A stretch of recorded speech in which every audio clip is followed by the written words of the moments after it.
नमस्कार, न्यूज 18 लोकमत विशेष मध्ये मी विशाल पाटील आपल्या सगळ्यांचं स्वागत करतो। केंद्रीय गृहमंत्री अमित शहा एक दिवसाच्या मुंबई दौऱ्यावरती आहेत आणि या दौऱ्याला भाजपनं मिशन बीएमसीच्या उद्देशानं एक वेगळं महत्त्व देखील दिलं आणि त्याच मिशनचा एक भाग म्हणून सोमवारी दस्तूर खुद्द अमित शहांनी कार्यकर्ते आणि पदाधिकाऱ्यांना मार्गदर्शन करताना कान मंत्र देखील दिलेला आहे। पाहूयात भाजपचं मिशन 150। भाजपचं मिशन बीएमसी 150 जागा जिंकण्याचं टार्गेट। भाजपचाच महापौर होणार, बीएमसीवर वर्चस्व राखा। शहांचा नगरसेवकांना कानमंत्र। राज्यात सत्तांतर घडून आल्यानंतर शिंदे फडणवीस सरकारनं मुंबई मनपावर आपला झेंडा फडकवून सत्ता हस्तगत करण्याचं पहिलं उद्दिष्ट ठेवलंय आणि त्या दिशेनं भाजपनं आपलं मिशन बीएमसी हाती घेतलंय। यासाठी भाजपकडून गणेशोत्सवाचं अचूक टायमिंग देखील साधण्यात आलंय। त्याचा श्रीगणेशा केंद्रीय गृहमंत्री अमित शहांच्या एकदिवसीय मुंबई दौऱ्यानं करत एक प्रकारे बीएमसी निवडणुकीचं अप्रत्यक्ष बिगुल फुंकलंय असं म्हटलं तर वावगं ठरू नये। तब्बल महिनाभर आधीपासूनच शहांच्या दौऱ्याचा भाजपकडून प्रचार आणि प्रसार केला गेला। ठरल्याप्रमाणे 5 सप्टेंबर रोजी अमित शहा मुंबईत डेरे दाखल झाले। त्यांनी मराठी ट्विट करत मराठी आणि मुंबईला साथ घालण्याचा प्रयत्न केला। त्यानंतर त्यांनी सह्याद्री अतिथीगृहावर मुख्यमंत्री उपमुख्यमंत्र्यांसह भाजपच्या प्रमुख नेत्यांसह संवाद साधला। त्यानंतर शहांनी सपत्नीक लालबागच्या राजाचं दर्शन घेतलं। दर्शनाच्या वेळी मुख्यमंत्री उपमुख्यमंत्र्यांसह भाजपचे प्रमुख नेते मंडळी उपस्थित होते। येत्या काही दिवसात मुंबई मनपासह राज्यातील इतर 11 मनपा निवडणुका देखील पार पडण्याची शक्यता आहे। त्याचाच एक भाग म्हणून अमित शहाने मेघदूतवर भाजपच्या नगरसेवक आणि पदाधिकाऱ्यांची एक महत्त्वाची बैठक घेतली आणि त्या बैठकीत आजी माजी नगरसेवकांसह तब्बल 200 पदाधिकाऱ्यांशी संपर्क साधला।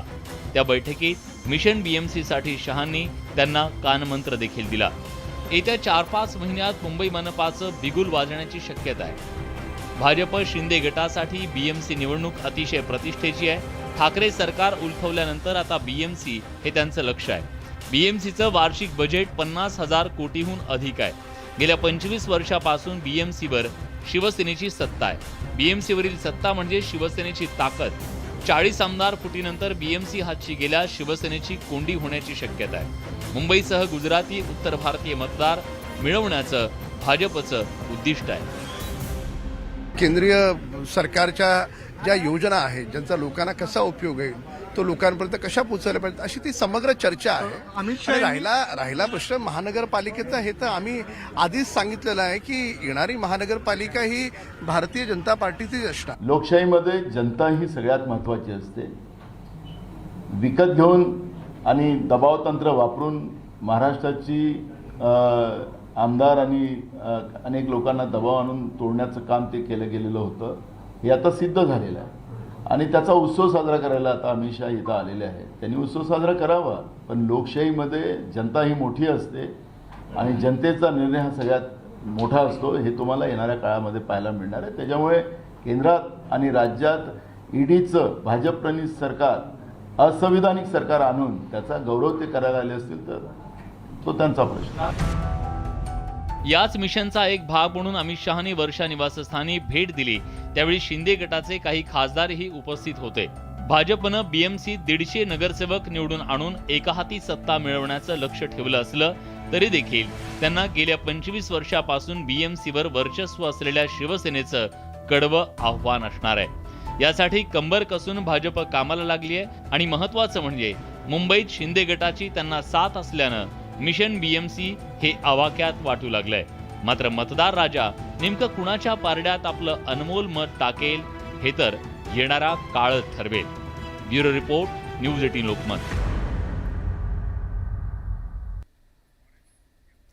केंद्रीय गृहमंत्री अमित शहा यांच्या उपस्थितीमध्ये भाजपचं मिशन 150ची घोषणा करून शिवसेनेला आव्हान देण्यात आलेलं आहे। आगामी मुंबई महापालिकेची निवडणूक रंगतदार होणार आहे। मात्र भाजप शिंदे गट युतीमध्ये मनसेची एंट्री होणार का आणि शिवसेना दोन्ही काँग्रेसच्या साथीनं मुंबई महापालिकेची निवडणूक लढवणार का यावरती सगळं गणित अवलंबून असणार आहे.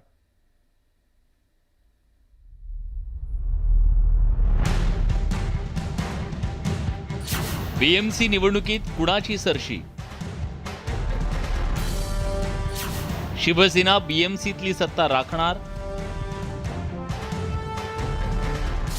भाजपचा झेंडा बीएमसीवर फडकणार? आशिया खंडातील सर्वात श्रीमंत महापालिका म्हणून मुंबई महानगरपालिकेची ख्याती आहे. या महापालिकेचा अर्थसंकल्प देशातील अनेक छोट्या राज्यांच्या बजेटपेक्षा मोठा आहे. यंदा बीएमसीनं तब्बल 45,949 कोटी रुपयांचा वार्षिक अर्थसंकल्प सादर केला. त्यावरून तुम्हाला मुंबई महापालिकेच्या आर्थिक उलाढालीची कल्पना आली असेल. म्हणूनच प्रत्येक राजकीय पक्ष देशाच्या आर्थिक राजधानीवरील महापालिकेवर सत्ता गाजवण्यासाठी प्रत्येक निवडणुकीत प्रयत्नशील असतो. खरं तर गेली अनेक वर्ष मुंबई महापालिकेवर शिवसेना भाजपची सत्ता होती. मात्र 2017 मध्ये युती तुटली. आता याच्या पुढे भविष्यामध्ये शिवसेना एकटी महाराष्ट्रावरती भगवा फडकवेल. आता याच्या पुढे मी युतीसाठी कोणाही दारामध्ये कटोरा घेऊन जाणार नाही. 2017 मध्ये झालेल्या बीएमसीच्या निवडणुकीत एकूण 227 जागांपैकी शिवसेनेला 84 जागा मिळाल्या, तर भाजपनं तब्बल 82 जागांवर विजय मिळवत शिवसेनेला जोरदार टक्कर दिली. राज ठाकरेंच्या मनसेला अवघ्या 7 जागा जिंकता आल्या. काँग्रेसला 21 तर राष्ट्रवादीला 9 जागांवर समाधान मानावं लागलं. या निवडणुकीनंतर शिवसेनेनं मनसेचे नगरसेवक फोडून महापालिकेतली आपली ताकद वाढवली, तर भाजपनं मुंबई महापालिकेत पहारेकऱ्याची भूमिका घेतली. हा सगळा राजकीय इतिहास पाहता आता बदललेल्या राजकीय समीकरणाच्या पार्श्वभूमीवर आगामी मुंबई महापालिकेची निवडणूक रंगतदार ठरणार आहे. कारण आमदारांच्या बंडामुळे शिवसेनेला मोठा फटका बसलाय. मुंबईतील काही आमदार आणि खासदारांनी शिंदे गटाची वाट धरली आहे. तसंच पक्ष संघटनेतील काही पदाधिकाऱ्यांनी शिंदे गटात प्रवेश केल्यानं शिवसेनेची मोठी कोंडी झाली आहे. आगामी मुंबई महापालिका निवडणुकीत भाजप आणि शिंदे गट एकत्रितपणे निवडणूक लढवणार हे उघड सत्य आहे. तर अलीकडच्या काळात मनसे अध्यक्ष राज ठाकरेंनी घेतलेली हिंदुत्वाची भूमिका आणि भाजप नेत्यांशी वाढलेली जवळीक बरंच काही सांगून जाते. त्यामुळे मुंबई महापालिका निवडणुकीत भाजप, शिंदे गट आणि मनसे अशी महायुती झाल्यास शिवसेनेसमोर आव्हान वाढणार आहे. मात्र महाविकास आघाडी म्हणून एकत्रितपणे शिवसेनेनं निवडणूक लढवल्यास त्याचा किती फायदा होणार हे आत्ताच सांगणं कठीण आहे. मात्र गेल्या निवडणुकीचा विचार करता शिवसेना आणि भाजप पाठोपाठ मुंबईत काँग्रेसची चांगलीच ताकद आहे. पण शिवसेना महाविकास आघाडीच्या माध्यमातून मुंबई महापालिकेची निवडणूक लढवणार का, हा खरा प्रश्न आहे. त्यामुळे आगामी बीएमसी निवडणुकीत शिवसेना सत्ता राखणार की भाजप बाजी मारणार हे निवडणुकीनंतरच स्पष्ट होणार आहे. Bureau report, news 18 Lokmat. एक दिवसाच्या मुंबई दौऱ्यावरती असलेल्या अमित शहांनी मेघदूत बंगल्यावरती घेतलेल्या पदाधिकाऱ्यांच्या बैठकीत थेट उद्धव ठाकरेंवरच हल्लाबोल केलाय. उद्धव ठाकरेंनीच विश्वासघात केल्यानं त्यांना थेट जमीन दाखवण्याचा सल्ला अमित शहांनी दिलाय. पाहूयात त्या बैठकीमध्ये नेमकं काय काय घडलं ते. शहांचा उद्धव ठाकरेंवर हल्लाबोल. उद्धव ठाकरेंना जमीन दाखवा. शिवसेनेनं भाजपला धोका दिला. शिंदेंची सेना खरी शिवसेना. मुंबईत येत शिवसेनेला ललकारलं.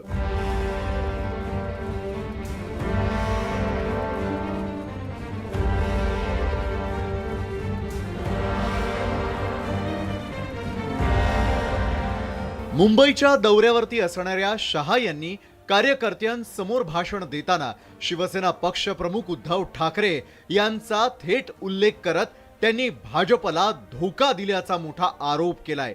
केवळ 2 जागांसाठी 2014 साली शिवसेनेनं युती मोडल्याचा गौप्यस्फोटही दस्तूर खुद्द शहांनी पदाधिकाऱ्यांच्या बैठकीत केलाय. त्यावेळी मोदी आणि फडणवीसांच्या नावानं मतं मागून जिंकून आल्यानंतर भाजपशीच विश्वासघात केल्याचा गंभीर आरोप शहांनी उद्धव ठाकरे आणि शिवसेनेवर केलाय. त्यामुळं उद्धव ठाकरेंना आता जमीन दाखवण्याची वेळ आली आहे असं म्हणत त्यांनी देशातील सर्वात श्रीमंत महानगरपालिकेच्या निवडणुकीच्या प्रचाराचा धुरळाच उडवलाय. शिवसेनेनं आपल्या जागा पाडून पाठीत खंजीर खुपसला. उद्धव ठाकरेंनी धोका दिला. राजकारणात धोका सहन करू नका. जे धोका देतात त्यांना शिक्षा झालीच पाहिजे. मुंबईच्या राजकारणात भाजपचंच वर्चस्व राहिलं पाहिजे. आम्ही शिवसेनेला लहान केलं नाही. शिवसेना स्वतःच्या निर्णयांमुळे छोटी झाली. खयाली पुलाव शिजवल्यामुळे शिवसेना फुटून त्यांची वाईट अवस्था झाली आहे. मुंबई महानगरपालिका भारतीय जनता पक्षाच्या वर्चस्वामध्ये आली पाहिजे आणि ती येणार असा संकल्प सर्व कार्यकर्त्यांच्या समोर त्यांनी ठेवला. भाजपाचा महापौर मुंबई महानगरपालिकेवर येणार. अमित शहांनी शिवसेना आणि पक्षप्रमुख उद्धव ठाकरेंना शिंगावरच घेतल्यानंतर शिवसेनेकडून देखील जोरदार प्रत्युत्तर दिलं गेलंय. शिवसेना खासदार अरविंद सावंतांनी भाजपचं मिशन 150 नसून मिसिंग आश्वासन आहेत आणि पंजाब आणि दिल्लीप्रमाणे भाजप भुई सपाट होणार आणि भाजपचा गजनी झाल्याचा पलटवार केलाय. तर राज्यात शिवसेनेचं बोट पकडून भाजप वाढली असून भाजपलाच आता जमीन दाखवण्याची वेळ आली असल्याचा टोला माजी खासदार चंद्रकांत खैरेंनी लगावलाय. ते गजनीसारखं आहे बरं का. खूप वर्षांनी आठवण येते काही काही गोष्टींना. त्यामुळे संकोच कोण करते आणि खोटं कोण बोलतंय हे स्पष्ट कळतंय. आणि आदरणीय उद्धवजींनी राज्याचे मुख्यमंत्री झाल्यानंतर विधानसभेच्या सभागृहात ठामपण या सगळ्या भूमिका मांडलेल्या आहेत. त्या आजही त्या रेकॉर्डवर आहेत. आपण अजूनही जाऊन पाहू शकता. शिवसेना पक्षप्रमुख माननीय उद्धवजी ठाकरे आम्ही सर्व शिवसैनिक जमिनीवर आहोत, हवेवर नाही. हवेत हे हवेत आहे. हे हवेत आता यांना जमीन दाखवली पाहिजे असं माझं स्पष्ट मत आहे. तर शिवसेनेच्या माजी महापौर किशोरी पेडणेकरांनी मिशन 150 आधी शिवसेनेनं दिलेलं होतं. भाजप त्यांचीच कॉपी करत असल्याची कोपरखळी लगावत खोके आणि बोक्यांचं राजकारण कोण करतंय हे जनता पाहतीये असा टोलाही लगावला. धोके कोण कोणाला देत आहे ते दिल्लीपासून ते गल्लीपर्यंत सगळे बघतायत. आणि मुंबईकरांच्या जनतेला तुमचे धोके, तुमचे बोके, तुमचे खोके नकोय. गेली 25 वर्ष मुंबई महापालिकेवरती असलेली शिवसेनेची सत्ता उलथवण्यासाठी भाजप सर्वतोपरी प्रयत्न करत आलाय. आता शहांच्या मुंबई दौऱ्याच्या निमित्तानं मिशन मुंबई महापालिकाचा शुभारंभ झालाय म्हणायला हरकत नाही. Bureau report, news 18 Lokmat. राज्यपाल नियुक्त 12 आमदारांच्या यादीवरून पुन्हा एकदा राजकारण सुरू झालेलं आहे. कारण महाविकास आघाडी सरकारनं दिलेली 12 जणांच्या नावाची यादी राज्यपाल भगतसिंग कोश्यारींनी रद्द केली आहे. महाविकास आघाडी सरकारनं दिलेली यादी रद्द करण्याची विनंती मुख्यमंत्री शिंदे यांनी राज्यपालांना केल्यानंतर तातडीनं राज्यपालांनी त्यावरती कारवाई केली आहे आणि त्यामुळे अनेकांच्या भुवया उंचावल्या आहेत.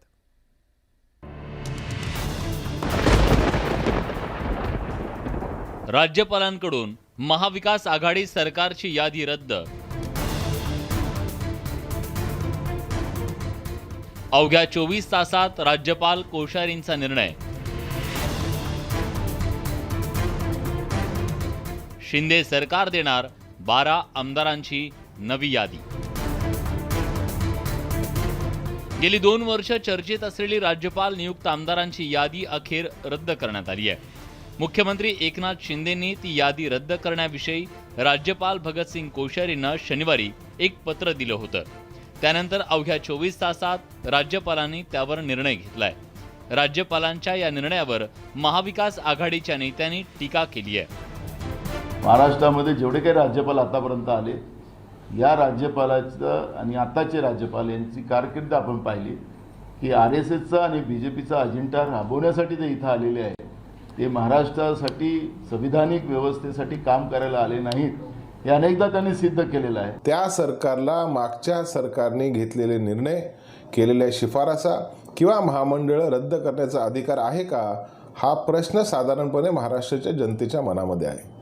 वास्तविक राजकारण हे सद्भावनेतनं झालं, राजकारण विकासाचं झालं तर सर्वांनाच आनंद आहे. परंतु सुडाचं राजकारण जे महाराष्ट्रामध्ये आता सुरू झालेलं आहे ते महाराष्ट्राच्या दृष्टिकोनातून योग्य नाही. महाविकास आघाडी सरकारनं 2020 मध्ये राज्यपालांना ही यादी दिली होती. त्यात राष्ट्रवादीच्या कोट्यातून एकनाथ खडसे, राजू शेट्टी, यशपाल भिंगे आणि गायक आनंद शिंदे यांची नावं सुचवण्यात आली होती. तर काँग्रेसकडून रजनी पाटील, सचिन सावंत, मुझफ्फर हुसेन, अनिरुद्ध वनकर यांची नावं देण्यात आली होती. तसंच शिवसेनेनं अभिनेत्री उर्मिला मातोंडकर, नितीन बानगोडे पाटील, विजय करंजकर आणि चंद्रकांत रघुवंशी यांच्या नावाची शिफारस केली होती. गेली 2 वर्ष ठाकरे सरकार 12 आमदारांच्या नियुक्तीसाठी राज्यपालांकडे पाठपुरावा करत होतं. मात्र राज्यपाल कोश्यारींनी त्यावर कोणताही निर्णय घेतला नव्हता. त्यामुळे यावरून बरंच राजकारण सुद्धा रंगलं.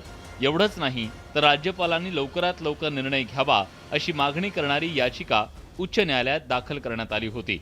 राज्यपाल सदसद विवेकबुद्धीनं निर्णय घेतील असं मत नोंदवत कोर्टानं ती याचिका निकाली काढली होती. मात्र शिवसेनेतील बंडानंतर राज्यात सत्तांतर झालं आणि सगळं चित्रच बदलून गेलं. शिंदे फडणवीस सरकार सत्तेवर येताच राज्यपाल नियुक्त आमदारांचा विषय ऐरणीवर आलाय.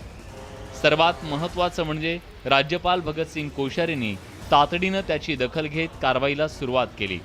विधिमंडळाचं आगामी हिवाळी अधिवेशन 19 डिसेंबरपासून सुरू होणार असून त्यापूर्वी राज्यपाल नियुक्त 12 आमदारांची नियुक्ती केली जाण्याची शक्यता वर्तवली जाते. त्यामुळे आगामी काळात यावरून राजकारण रंगण्याची शक्यता वर्तवली जाते. Bureau report, news 18 Lokmat. Mumbai महापालिकेच्या निवडणुका डोळ्यासमोर ठेवून भाजपकडून शिवसेनेवरती जोरदार हल्ला चढवण्यात आलेला आहे. ट्विटच्या माध्यमातून आशिष शेलार यांनी हल्लाबोल केलाय. दुसऱ्यांना फोडा झोडा काय सांगता असा सवाल करत त्यांनी सामनातून करण्यात आलेल्या टीकेला उत्तर दिलंय. मुंबई महानगरपालिकेची रणधुमाळी आत्तापासून शिगेला पोहोचली आहे. निवडणुका जाहीर झालेल्या नाहीत, मात्र दोन्ही बाजूंकडून एकमेकांवर हल्ले सुरू करण्यात आलेत. शिवसेनेच्या सामना मुखपत्रातून भाजपवर टीका करण्यात आली आहे. फोडा झोडा मजा बघा या अग्रलेखातून भाजपवर निशाणा साधण्यात आलाय. शिवतीर्थावरच 2 गट पाडून कमळाबाईचा भाजप आनंदानं नाचतोय. मराठी माणूस आपसात लढला जातोय. कमळाबाईचं हेच तर मिशन होतं. पण हे राज्य शिवरायांचं आहे. इथं बाळासाहेब ठाकरे यांनी स्वाभिमानी मर्द मावळे घडवले. ते मेल्या आईचं दूध प्यायलेले नाहीत याचं भान राखा. बाकी सारं शिवतीर्थावरच. अशा शब्दातून पुढील रणसंग्राम किती भीषण असणार याचे संकेत देण्यात आलेत. जी शिवसेना वंदनीय शिवसेना प्रमुखांनी स्थापली ती यांना विचारून नाही स्थापली. त्यामुळे शिवसेना कशी आहे ती तशीच आहे. ती शिवसेना आजही तशीच पुढे जाते. एकच गोष्ट आठवण करून देईन, उपकाराची जाणीव ठेवा. एवढी मात्र त्यांनी ठेवली पाहिजे. सामनातल्या अग्रलेखाला आशिष शेलार यांनीही तितकंच तिखट उत्तर दिलंय. दुसऱ्यांना फोडाझोडा काय सांगता? पालिकेच्या मराठी शाळा बंद कुणी केल्या? सचिन वाझेला वसुलीला कुणी बसवलं? संयुक्त महाराष्ट्राच्या लढ्यात मराठी माणसावर गोळ्या झाडणाऱ्या काँग्रेससोबत सत्तेत कोण बसलं? फोडा झोडा सोडा. तुमचे तर मराठी माणसाला गाडा आणि आपला मॉल चालवा हेच मिशन सुरू आहे. त्याचं काय? असे सवाल आशिष शेलारांनी ट्विटच्या माध्यमातून उपस्थित केले. शिवसेना आणि भाजपमधला संघर्ष 2014च्या विधानसभा निवडणुकीपासून सुरू झालाय. तर 2019 पासून दोघांमधला संघर्ष अधिक तीव्र झालाय. आणि आता हा संघर्ष मुंबई महानगरपालिकेच्या रणांगणात भीषण लढाईमध्ये रूपांतरित होणार असल्याचं स्पष्ट झालंय. Bureau report, news 18 Lokmat. Congress नेते राहुल गांधी यांच्या भारत जोडो यात्रेला बुधवारपासून सुरुवात होणार आहे. एकीकडे काँग्रेसला गळती लागली आहे तर दुसरीकडे राहुल गांधींची यात्रा सुरू होती आहे. मात्र गेल्या काही वर्षात गलित गात्र झालेल्या काँग्रेसला ही यात्रा उभारी देणार का, हाच खरा प्रश्न आहे.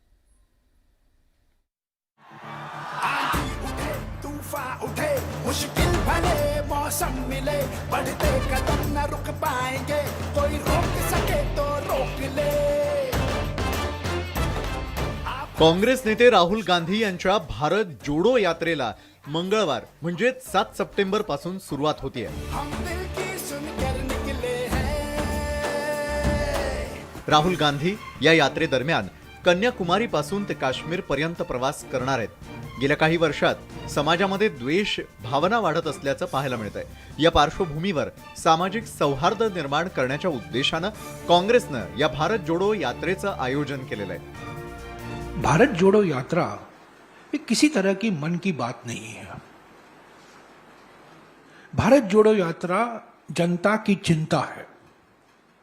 जनता ने जो चिंता जता रही है, जनता जो मांग कर रही है, उसको दिल्ली तक पहुंचाना भारत जोड़ो यात्रा का मकसद है. राहुल गांधींची ही भारत जोडो यात्रा देशातील 12 राज्यांमधून जाणार आहे. या यात्रेदरम्यान राहुल गांधी एकूण 3500 किलोमीटरचा प्रवास करणार आहेत. 7 सप्टेंबरला तमिळनाडूच्या कन्याकुमारीतून या यात्रेला सुरुवात होणार आहे आणि विशेष म्हणजे राहुल गांधी पदयात्रा करणार आहेत. 7 नोव्हेंबरला ही यात्रा महाराष्ट्रामध्ये येणार आहे आणि त्यानंतर ती नांदेडमध्ये देगलूर पासून प्रवेश करते. नांदेड, हिंगोली, वाशिम, अकोला, बुलढाणा असं करत 16 दिवस त्यांनी महाराष्ट्रासाठी दिलेले आहेत. 383 किलोमीटरची यात्रा महाराष्ट्रामध्ये आहे. भारत जोडो यात्रा 7 नोव्हेंबरला महाराष्ट्रामध्ये दाखल होणार असून तब्बल 16 दिवस ही यात्रा महाराष्ट्रामध्ये चालणार आहे. नांदेड आणि जळगाव जिल्ह्यातून राहुल गांधी प्रवास करणार आहेत. या यात्रेत काँग्रेसचे अनेक नेते सहभागी होणार आहेत. एकीकडे गेल्या 8 वर्षात भाजपनं केंद्रीय राजकारणात आपलं स्थान अधिकाधिक मजबूत केलेलं आहे, तर दुसरीकडे काँग्रेस दिवसेंदिवस कमकुवत होत असल्याचं चित्र आहे. काँग्रेस कमकुवत होण्याची अनेक कारणं आहेत. गेल्या 3 वर्षांपासून काँग्रेसला अध्यक्ष नाही. अंतर्गत मतभेदांमुळे एक एक करत अनेक बड्या नेत्यांनी काँग्रेसला रामराम केलाय. हस्तदंती मनोऱ्यामध्ये बसून राजकारण करण्याच्या मानसिकतेमुळे काँग्रेसची ही अवस्था झाल्याचं राजकीय जाणकारांना वाटतंय. देशातील क्रमांक 1चा पक्ष अशी ख्याती असलेल्या काँग्रेसला आज आपल्या अस्तित्वासाठी झगडावं लागतंय, तर दिवसेंदिवस भाजपची राजकीय ताकद वाढत चालली आहे. आज अनेक राज्यात भाजपनं सत्ता काबीज केली आहे. या पार्श्वभूमीवर राहुल गांधींची ही भारत जोडो यात्रा काँग्रेसला नवसंजीवनी देणार का, हाच खरा प्रश्न आहे. Bureau report, news 18 Lokmat. 2024च्या लोकसभा निवडणुकीत बिहारचे मुख्यमंत्री नितीश कुमार मोदींना आव्हान देण्याच्या तयारीत आहेत. एनडीएमधून बाहेर पडल्यानंतर नितीश कुमारांकडून आता विरोधकांची एकजूट करण्याचा प्रयत्न केला जातोय. मात्र विरोधक नितीश कुमारांच्या नावावरती शिक्कामोर्तब करणार का, हाच खरा प्रश्न आहे. नितीश कुमार देणार मोदींना आव्हान. नितीश कुमार पंतप्रधान पदाचे उमेदवार. विरोधकांची मोट बांधण्यात होणार यशस्वी. बिहारच्या राजकारणात भाजपला धोबीपछाड दिल्यानंतर आता नितीश कुमार यांनी दिल्लीच्या राजकारणाकडे आपला मोर्चा वळवलाय.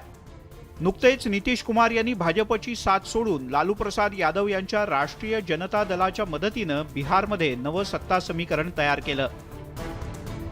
नितीश कुमार यांची ही राजकीय खेळी भाजपच्या केंद्रीय नेत्यांच्या चांगली जिव्हारी लागली.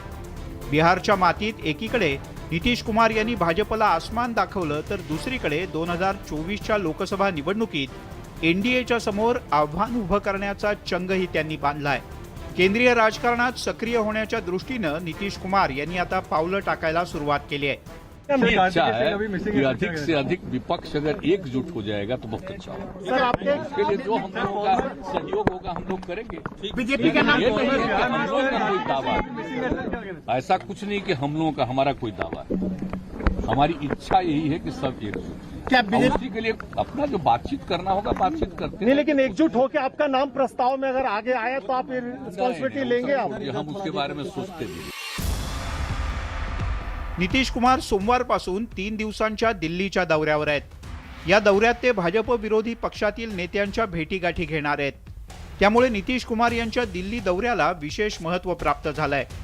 बिहारमध्ये नितीश कुमार यांनी आरजेडी आणि काँग्रेसच्या मदतीनं सरकार स्थापन केलं. त्यामुळे दिल्ली दौऱ्यात ते काँग्रेसचे नेते राहुल गांधी, सीपीआयचे नेते सीताराम येचुरी यांच्या भेटी घेणार आहेत. खरं तर नितीश कुमार यांच्या पूर्वी ममता बॅनर्जी आणि तेलंगणाचे मुख्यमंत्री केसीआर या नेत्यांनी दिल्लीचा दौरा करून चाचपणी केली होती. मात्र जवळपास सर्वच राजकीय पक्ष काँग्रेसच्या भूमिकेविषयी संभ्रमात आहेत. आजवर विविध राजकीय नेत्यांनी विरोधकांची एकजूट करण्याचा प्रयत्न केला खरा, पण अद्यापही विरोधकांची एकजूट काही झालीच नाही. त्यामुळे आता नितीश कुमार यांना विरोधकांची मोट बांधण्यात यश येतं का हे लवकरच स्पष्ट होईल. Bureau report, news 18 Lokmat. तर आजच्या न्यूज 18 लोकमत विशेषमध्ये वेळ झालेली इथंच थांबण्याची. मात्र ताज्या बातम्यांसाठी पाहायला विसरू नका न्यूज 18 लोकमत.